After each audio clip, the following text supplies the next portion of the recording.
Hello and welcome to the STIHL Garden Guide. My name's Jane Moore and I'm a professional gardener, but today I'm welcoming you back into my own garden to give you a few ideas, hints and tips of how to keep your garden looking good this summer. First job I'm going to do today is to lift a few potatoes. I've got some friends coming round later and I've got to feed them. These potatoes, I chopped the tops off before I went on holiday. They had a touch of blight, and blight is such a terrible thing. It can go right down into the potatoes and totally ruin your crop. Hopefully that hasn't been the case. By chopping the tops off, hopefully I've nipped it in the bud, but we'll have to have a little look and see. The great thing about growing potatoes is that they're a bit like buried treasure. You don't quite know what you've got until you dig them up. Look at that one, that's a whopper. They're a brilliant crop for a beginner to grow as well because you nearly always get good results. And they're a fantastic crop for poor soils because they'll help to really break it up and give you really nice crumbly soil afterwards.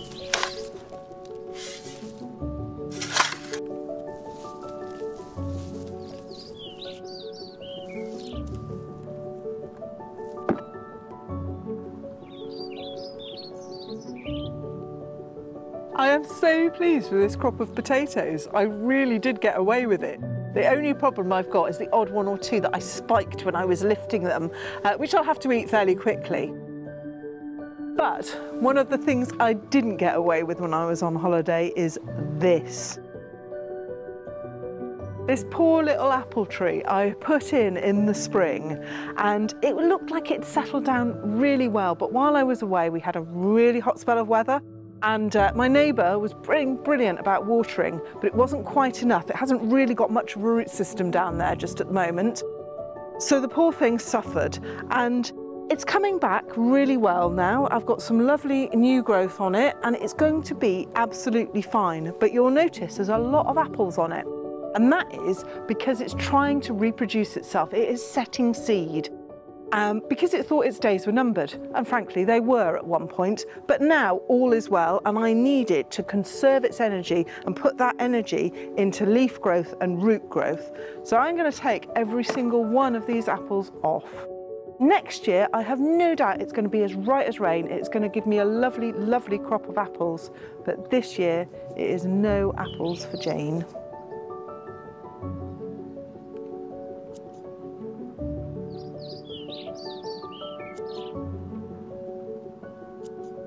The great thing about lifting the potatoes is it's given me a bit more room for a bit more planting.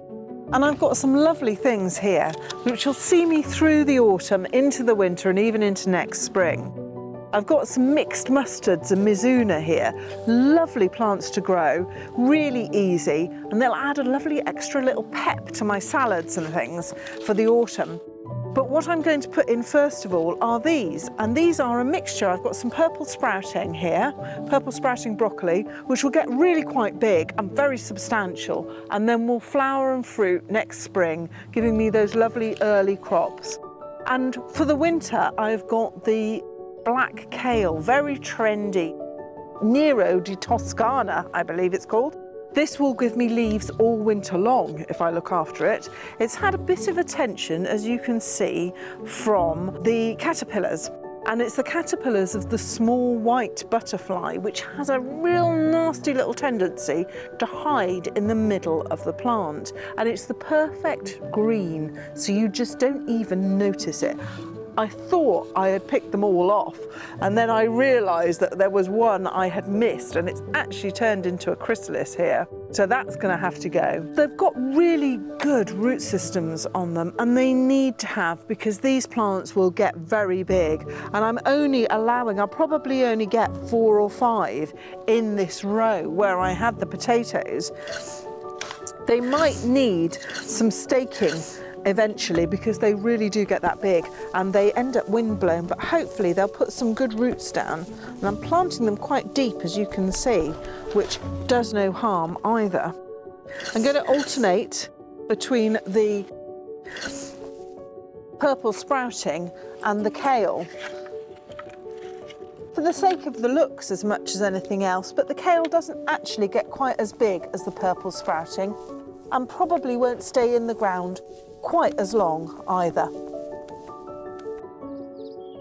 As well as planting for the future, you can also do a few other things, like taking cuttings. I really like taking cuttings in the summer, partly because they root really well. And also, it's time when you tend to think about the plants that you really, really like. And one of my new favourites is this little Dianthus. Dianthus have had a bit of a reputation of being a bit sort of like a granny plant, and for me they are totally a granny plant, because my granny used to love taking cuttings of Dianthus. She used to hardly be able to walk past one without taking a cutting of it. I've got a pot here of seed compost, which is a really gritty mix of compost, so it'll keep it really well drained so the cuttings hopefully won't rot. And I'm just going to dib a few holes in it and pop my cutting in and just give it a little firm. Take care not to touch the cut ends of the cutting, because you can introduce pathogens that way. I've got room in this pot for about 5 cuttings, and once I've filled it, I'm going to give it a little water and put it on a windowsill that's not too sunny, and just keep an eye on it. They'll take about 3 weeks to root, and once they've rooted really properly, you'll see the roots just starting to poke through the bottom of the pot, and that is how long I tend to leave them. Once they've got like that, I'll knock them out of the pot and repot them individually. And as I say, that'll take about 3 weeks, a month, something like that.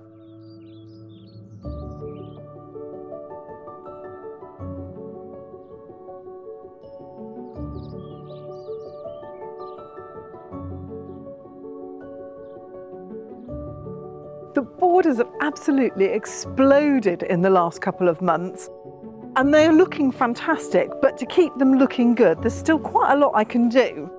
And I know I'm always going on about deadheading, but it really is so important. You've got to delude the plant that it hasn't set seed. Now, I've been a bit remiss on this. Don't you just love it? It is the strangest plant, but one of my top favourite plants of the moment. It's Sangwich Auber Lilac Squirrels, and here it is squirreling away, looking absolutely amazing. These flowers will just keep on coming. They are brilliant for midsummer. The trouble is, when they're a bit tired like this, they really do lose their lustre, and this is when you've got to actually take them off. But the great thing about Sangwich Auber is that it does actually show you where the next flowers are coming. So they start off as tiny little nodules like that, but once they get a bit bigger, on this one I've done earlier, they turn into a little mini pine cone almost, and that will be the next lot of flower, and that will keep them coming, which means that I've got to get on and get this lot finished so that I don't stop them flowering. But in the meantime, there are a few things that have already flowered and set seed, and they've already done their stuff. Foxgloves being one of them. I've left this foxglove head on because I wanted it to actually set seed, and then I want to collect the seed or scatter it around the garden. Foxgloves are so easy to grow from seed, and they love being just scattered around. So just take the heads and literally just scatter it about on bits of bare soil, and as long as you recognise what foxgloves look like when they're at seedling stage, you'll be fine. Or if you're not confident with that, you can always take the seed head and actually just rest this on a bit of newspaper or a bit of white, printer paper or something like that, and collect the seeds as they fall out, and then pop them in an envelope and sew them onto into cells or plant pots, so that you can put them out where you want the foxgloves. But they really are very, very easy from seed, and I'm quite happy to just let mine scatter about the garden. But these aren't the only seeds that I've got going on. I've got a few others that I sowed earlier in the herb garden to show you now.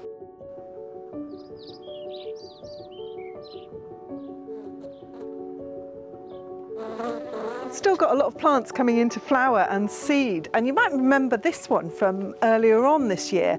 This is the sweet rocket, which we planted just to fill in a bit of a gap in the border. And it's flowered beautifully, but the flowers are pretty much going over. And these are actually the seed pods just forming now. They're not ready yet, and there'll be tiny little black seeds in there, but I want to collect it, and I'm hoping that, as you know, things when they come from seed aren't necessarily true to form, so I'm hoping I'll get a bit of a mixture of purple and white and the next batch. But some of the other seeds that I sowed earlier were these ones, and this is the Nigella that I sowed into my herb border to fill in the gaps because the herbs were quite small. It's pretty much finished flowering now. There's the odd little flower on it here, you can see. And these are actually the seed pods just forming. They're not quite ready for a seed yet. You can hear it sort of rattle when the seeds are actually ready. But I think the seed pods are actually quite architectural in their own right. I really, really like them. And I'm quite happy for them to scatter around a little bit, but I'll probably collect a few as well. My herb border has really filled up beautifully. My rosemary has rocketed away, and I've got sage and lovely chives as well. And this is a mint. I adore growing mint, but it is one of those things that is a little bit tricky to grow. If you're not careful, it can absolutely take over the garden. It's very, very invasive. So I grow mine in a pot. In fact, I've got a couple of pots full.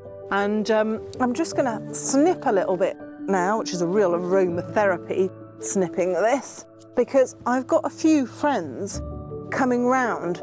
The two thirsty gardeners, the clue is in the name, are due, and they are both brilliant at making really interesting and alcoholic drinks from herbs and flowers. And so I'm going to pick a few of the things from my garden in the hopes that they might actually knock up a little bit of a thirst quencher for me. So there's a few bits and pieces for them to play with. Let's see what they can do. Hi Rich, hi Nick. Hi Jane, how you doing? Hi Jane. All right, thank you. Look, I brought a few things for you to play with. I've got some mint, so it's wilting a bit though. I'm sure we can use that, that looks lovely. Great. Smells fantastic, yeah. And What else you got? edible flowers and things, which Okay. I thought you might be able to do something with.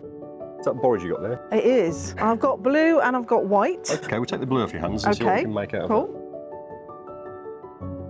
Right, I'll look forward to seeing what you guys come up Lovely, with. thank you very much. See you in a bit. See you later. Okay, Rich, I think we should take advantage of that mint and make a mint and cucumber cooler. Okay, shall I chop? You can do the chopping. You tell me what to do. Let's do that. Right.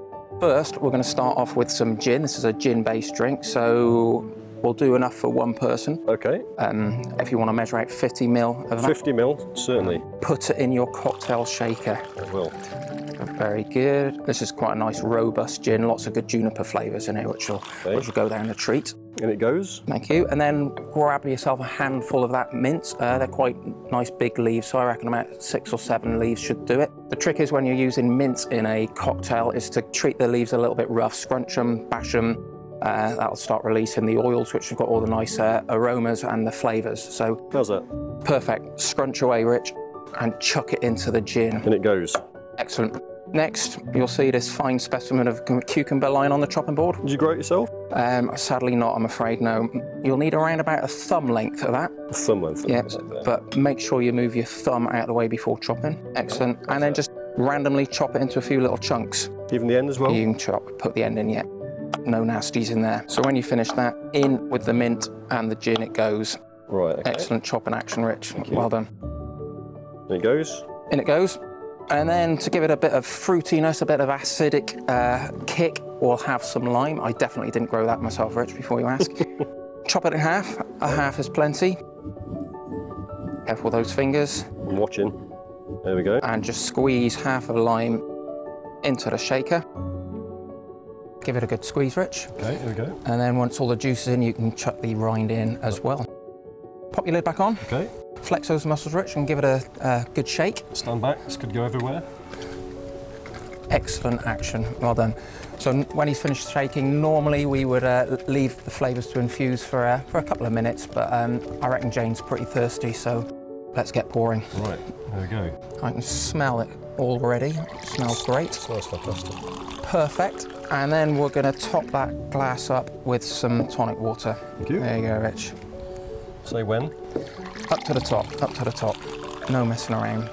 Look at that. Lovely job. And I reckon all we need to do now is pick out one of those flowers for a bit of a garnish. Right, let's use the blue borage. Borage. One of the great things about borage is it actually smells a little bit like cucumber, so the perfect ingredient for this drink. Looks lovely, Rich. Well done. Should we give it Jane? Better had to.